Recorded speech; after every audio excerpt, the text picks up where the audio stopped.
Ó, vamos ouvir aí o que falou o Felipe Luiz, né, sobre a partida, que o Mauro até falou, né, que ele falou, a escolha é minha, que faltou uma certa autocrítica, né, por parte do Felipe Luiz. Vamos ouvir o que disse o Felipe Luiz logo depois da partida. O que eu sim acredito foi que até o gol nós estávamos fazendo um bom jogo, com algumas chances, eles não tinham quase chegado na nossa área, o time estava sendo vertical, da forma que eu estava pedindo, e a partir do gol realmente começamos a acelerar mais, começamos a ficar um pouco mais ansiosos, e isso são por vários motivos, mas o principal motivo deles é porque são as minhas escolhas, porque como eu falo para eles e falo para vocês também, sou eu que escolho a tática, sou eu que escolho os jogadores que entram no campo, e se em algum momento eles dentro do campo não se sentiram confortáveis ou não achavam soluções ou não se sentiam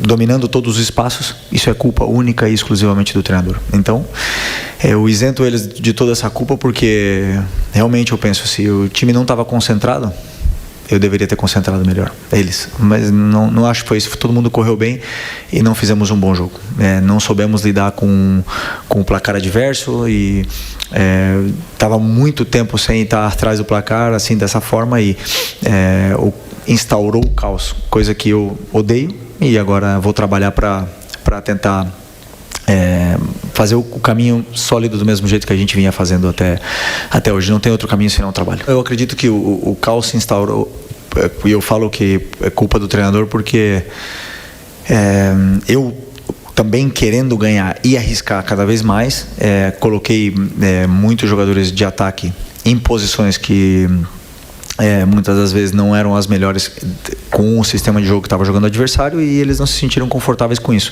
Então eu mudei a estrutura do time para tentar vencer de uma forma que não havíamos treinado. Não só eu fiz o time jogar pior, senão também sofremos algumas transições. Então muito simples isso, muito simples, coisa que eu que tenho que corrigir e trabalhar para que isso não volte a acontecer. Olha aí, Mauro, ele assume um erro, né? E ele diz que ele instaurou o caos no time do Flamengo. Agora, o que me surpreende é que o Felipe é um cara muito estudioso. A gente até elogia muito a forma de jogar do Flamengo com ele desde o começo, mas ele diz, e aí me surpreende, eu coloquei o time muito no ataque, eu armei o time de um jeito que a gente nunca tinha treinado. Ou seja, ele assume que ele tornou o time do Flamengo uma bagunça. Mas será esse o principal erro? Ou o principal erro é a desmobilização que ele começou quando deu a entender, tô tirando os principais jogadores, esse jogo vai ser fácil? Para mim, o ponto-chave é quando ele se refere à fase de grupos da Libertadores como um período do torneio no qual é possível poupar, usar mais o elenco, poupar algum jogador. Ele poupou os jogadores, gente. Ele pensou o que ontem? Muito claramente. Gerson e Pulgar, vamos guardar os dois para domingo contra o Grêmio. É um jogo mais difícil lá fora do que contra esse time aqui. Óbvio, isso está na cara. Wesley, vou guardar para o jogo contra o Grêmio, né? Eu preciso atacar, tem que ganhar do Central Córdoba. Eu vou com o Varela, eu vou com o Wesley, pô. Mas não tinha... Jogou o segundo tempo. Então não tinha condição de começar o primeiro tempo. Então, claramente, ali ele... Assim, não é questão nem de priorizar um campeonato ou outro. Acho que lógico que, em tese, o Grêmio fora é mais difícil que o Central Córdoba. Mas é preciso entender que a Libertadores é a Libertadores. Ontem tinha, com todo ingresso caro, 56 mil pessoas no Maracanã. E caiu uma tempestade antes do jogo. Momentos antes do jogo. As pessoas foram ao jogo. Estava lá, falar selfie, mas estava lá, comprou ingresso. Gente, é claro que muito mais gente gostaria de ir, não vai porque não consegue comprar ingresso. Porque é caro, não tem dinheiro, porque acaba nos setores onde poderia comprar. Então, a realidade é que esse tipo de jogo ele tem que ter uma atenção especial. E... o detalhe, isso é uma lição básica que os clubes brasileiros muitas vezes não aprendem. A imprensa também. A gente fala mal da Sul-Americana, fala que é a segunda divisão, despreza, não sei o quê. Ninguém quer saber disso. Os times jogam sério, eles vêm com tudo, encaram como jogos, oportunidades importantes. Você vê, o Boca foi eliminado pela Aliança Lima, dentro de casa. Nem chegou na Sul-Americana, foi eliminado na primeira fase preliminar da Libertadores. O Boca Juniors. Foi finalista agora em 2023, há um ano e pouco, estava fazendo uma final no Maracanã com o Fluminense. E foi eliminado. O Botafogo, campeão, foi lá no Chile e perdeu. O que nós vimos lá no jogo do Botafogo contra a Universidade de Chile? uma mobilização grande da torcida do time, porque era a volta da Libertadores. O Botafogo campeão. Opa, ganharam do campeão. O Flamengo, a mesma coisa. Central Córdoba, um time modesto, mas que se organizou para o jogo. E o Flamengo tratou como um jogo qualquer. Jogo de Libertadores, para você tratar dessa maneira, você tem que estar classificado antecipadamente e aí você pode, de repente, no último jogo... O último jogo é Flamengo e Táchira, né?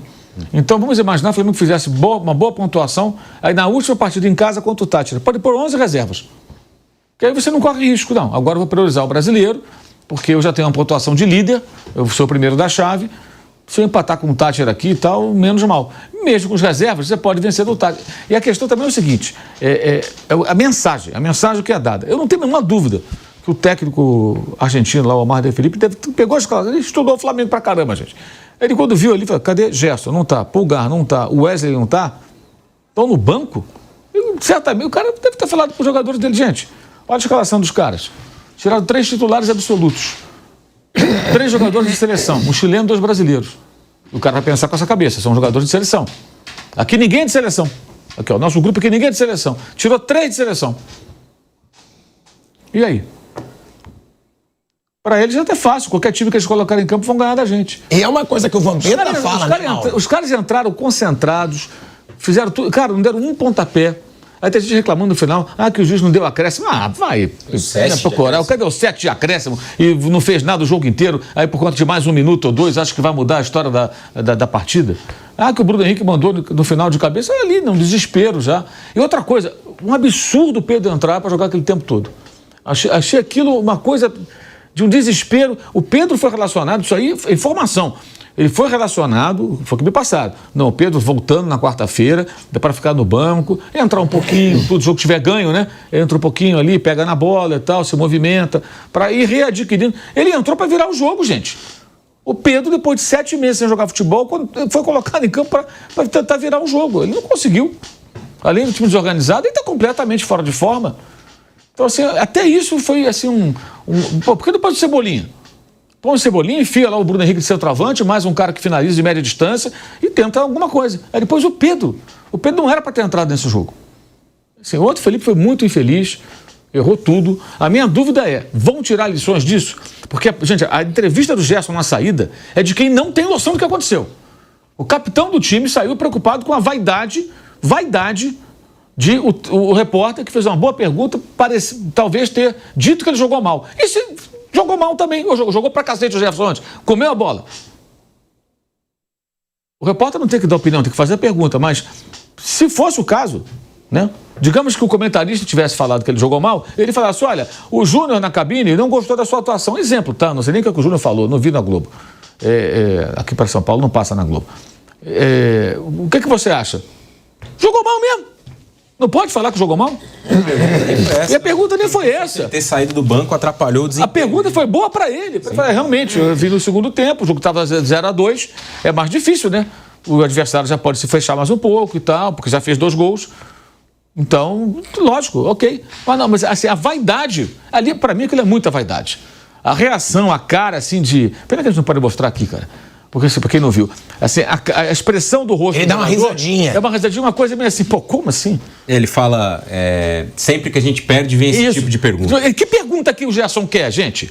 Você perde em casa... O Regi fala, eu não disse que você jogou mal. Eu perguntei se sair do banco atrapalhou seu desempenho. É uma pergunta boa pra ele. Sim. Agora, essa é muito engraçada. O capitão do time, galera, é aquele que, quando vence o Flamengo, tem vídeo do Gerson fazendo discurso na rodinha.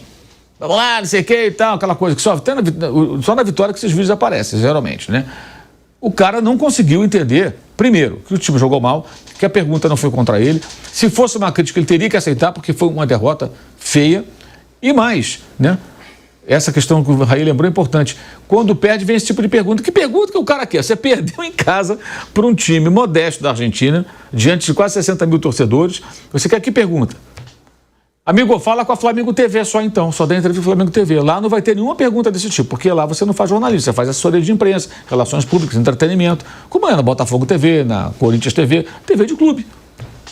O jornalista fez não foi nem a pergunta, assim, ruim para ele. Poderia ter perguntado, por exemplo, você que é o capitão do time, você jogaram desmobilizados, o que justifica-se, se é que justifica-se uma atuação dessa e essa derrota? Para uma equipe tão modesta como o Central Córdoba. É uma equipe modesta. Ontem, se pegasse os comentários dos jornalistas argentinos e tudo mais, torcedores, tava na rede social, estava todo mundo vendo o jogo e falando, caramba, parece que pelo jeito a diferença não é tão grande dos times daqui para os times de lá. O Racing ganhou de vários brasileiros, né? Agora esse resultado, São Paulo ganhou lá do Talheres.